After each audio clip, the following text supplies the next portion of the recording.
And they were not inside the refugee camps, they were around the refugee camps, so that criminals and so on could not attack the refugees or the NGOs doing their job.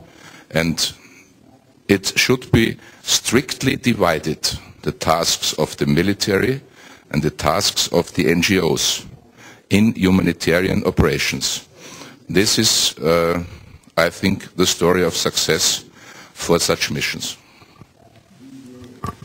Thank you, General. It's almost time to get closing remarks from everybody, but we still have some questions on the floor, so I think we should try and fit in a few of those. There's one right at the back. If we could get a microphone. Thank you, sir. Thanks. Is it on? Hello. I'm Randall Zindler, CEO of MedAir, and we have an international organization working in Afghanistan, Somalia, West Darfur, Southern Sudan, Congo, and these places, northern Uganda. So civil conflict surely adds a dimension of complexity.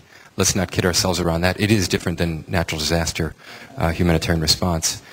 There are certainly dilemmas that we encounter daily in the field, operationally, that have us look at the confused environment of many different stakeholders, many different armed groups being private security, being rebel groups, being local militia, being national government militia, being military, peacekeepers, so forth.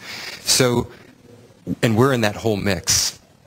And some of the dilemmas are delivery, so transport, road, convoy, armed convoy. Do we get involved in that or not? We have to deliver goods and services to people that really need it. And so that's a dilemma we have to look at and weigh out on a daily basis, depending on the environment. So that points an awful lot to the context, really knowing the context. Do we have our finger on the pulse? Because it will be different in every place, and sometimes it is rather gray. And we can make policies maybe at this level and in Geneva, but on the ground it gets complex pretty fast.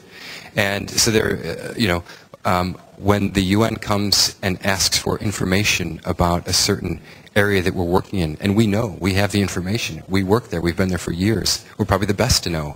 It's only right that they would want to come to get that information. But then 2 weeks later, a military commander comes, and then a rebel group comes, and then it just is seen that we have military, armed people coming, going out of the office. What does that send to the community? What kind of signs? So the only point I want to make is from a very operational, international NGO that it is a pretty complex working environment. There's no simple solutions. We have to work together toward it. But we also have to be mindful of the fact that many NGOs are signatories to the Red Cross Code of Conduct, and that neutrality and being unpoliticized is a very strong aim of ours in the way that we operate. And we have to bear that in mind as we go about our work, and that we don't get caught up in a lot of foreign policy initiatives and desires of other military. And so being distant is a strong part of that. Seeing military as last resort is a strong part of that. Not being overly collaborative or partnering is a strong part of that. Thank you very much. I think we have time for one more quick comment from the floor. Is somebody here? And that will be our last one before we start wrapping up. Hi, my name is Jim White. I work for Mercy Corps, and I'm actually on the... sorry, just say that again. My name is Jim White, and I work for Mercy Corps, also a humanitarian NGO working, implementing programs around the world. My question is to sort of turn the question around a little on state militaries and ask what the panel's view would be on non-state militaries also providing humanitarian assistance, also wanting to take a coordination role. An example would be like Hezbollah in the war in Lebanon, where the provision of assistance in the south of Lebanon was extensive by Hezbollah. And there was a requirement for international NGOs, if they wanted to work in that area, if they wanted to deliver assistance, to in some way try to coordinate or discuss. This was, and I think many are very aware that Hezbollah has many different hats. They have their public affairs hat, they have their military arms, they have, depending on what your political persuasion is, the terror arm. But they also have this long history of provision of assistance in the communities in which they work.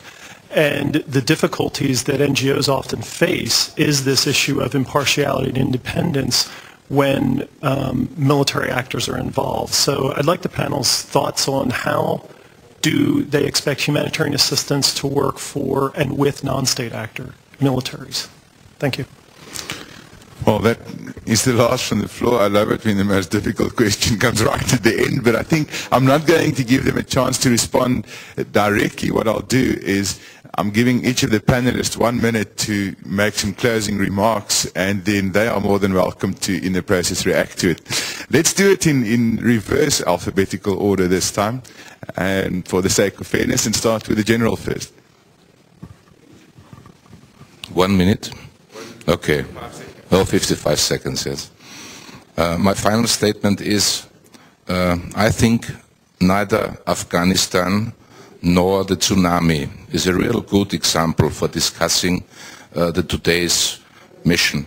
Afghanistan is warfighting and not humanitarian assistance, and tsunami you need logistic help by unarmed personnel. Both are not typical humanitarian operations where NGOs and military have to work together. So